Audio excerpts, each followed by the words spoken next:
of you. Don't worry about Casperating. Let's just improve your current position. Yeah, copy. Hello, welcome to F1 2021 Dive Bomb incoming. And yeah, that's a way to get Stroll by braking a lot later. So welcome to Breaking Point Part 7. I have to catch up to Ackerman in P8 and I'm now in P12. And I have to say this level did take me several attempts because I'm not too familiar with the circuit of Mexico.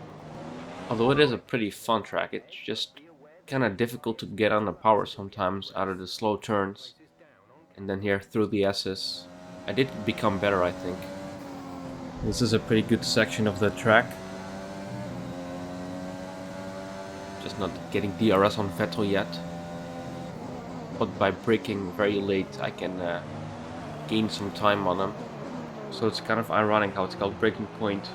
And you just have to brake very late to win these challenges. Kind of hard to get on the power out of that last turn, but onto the main straight we go. And have DRS on Vettel now, so should be able to catch up quite a lot. Not enough to get him yet though. I do try it, but just cannot get it to work yet. But in a second we'll have DRS again.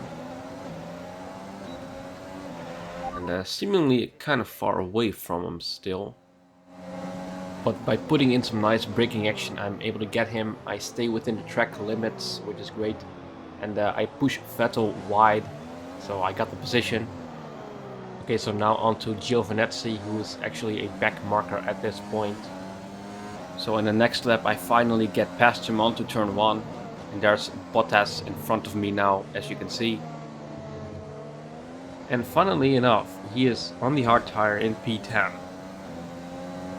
So I should theoretically be quicker. So whereas in the S's, the Formula 1 cars is very much at home.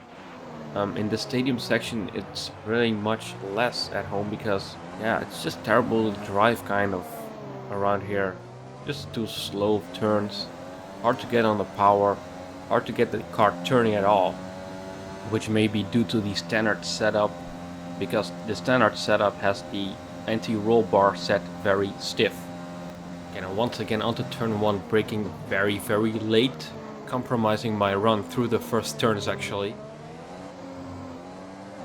But I am getting a decent exit onto this DRS straight, even though I don't have DRS.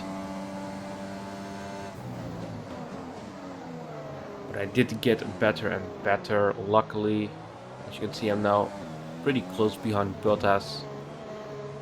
And in front of Bottas we already have Ricciardo and Ackerman battling. So Ackerman's losing time on me, which is great. I have a huge moment there. But that was a nice save. So at this track I think it might be a little bit difficult to respect the track limits, especially coming out of the S's. But this story mode actually doesn't care about track limits at all. So by going wide all the time you can actually gain quite some time, I think. Okay, once again in the stadium and I got some oversteer. But I'm still on to Bottas. I'm in his DRS window, so I'm finally about to catch up to the cars in front. Casper is 3 places ahead of you right now. And onto the braking zone. And braking very late is actually really fun. And Ricciardo and Ackerman are fighting each other and they even hit. Which is kind of funny. And at the end of this little straight I made it to the cutscene. So we're gonna have a cutscene of Jackson and Ackerman battling and you'll never guess how this is gonna end. His performance has improved race by race throughout the season, and his driving today impeccable. Here's a test for him now, though, as they head down the main straight. There's a lot of friction between these two, and his teammates after him. Will he budge? Pole position, Aiden.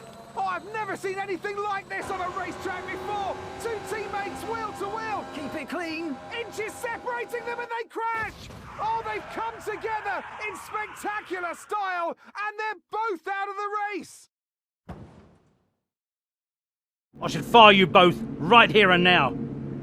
You've screwed our chances this season. Okay, so at the end of the cutscene, I turned into Casper Ackerman, weirdly enough. But anyway, thank you for watching.